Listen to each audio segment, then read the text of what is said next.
Benvenuti.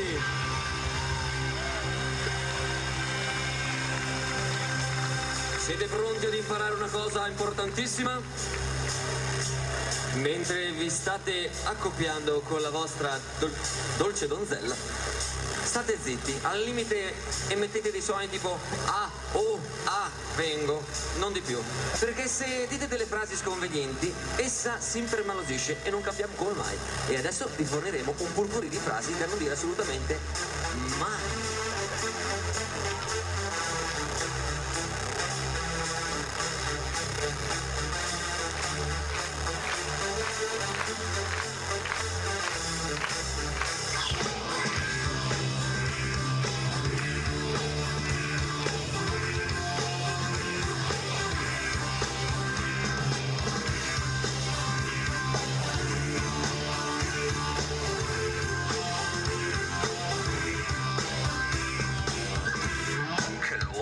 Sincero, noi tutti lo sappiamo, ma non esageriamo.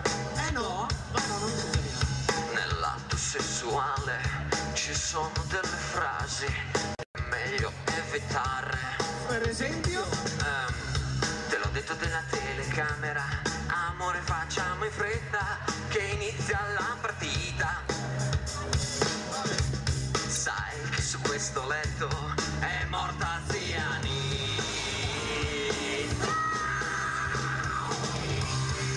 Non dire mai che non è il caso, prova a respirare col naso.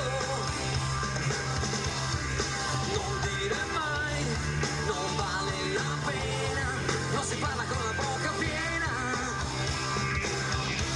Non se ti puzza di bruciato, se lei ha scorreggiato. Amore, hai chiuso la porta sul retro? Come hai detto che ti chiami, lo sai in realtà a me piaceva la tua amica.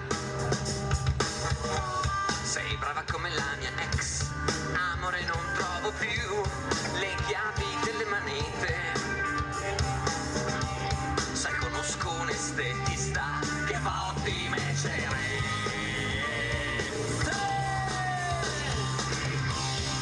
Non dire mai che non è il caso, prova a respirare col naso.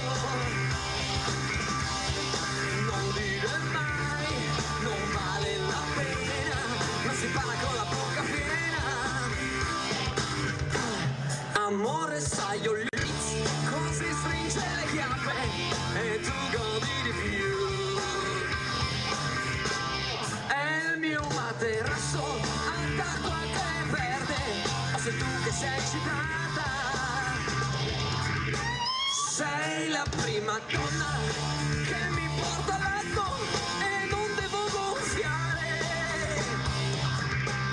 Ora che ci penso è meglio se spegni le luce, luce, luce, luce, luce, luce, luce, luce, luce, luce. Ma che succede? Questo brano è talmente vecchio che salta! È come un vecchio 45 giri che così deteriorato che salta! Avanti, sono arrivati per voi Jam Boy! Bella storia!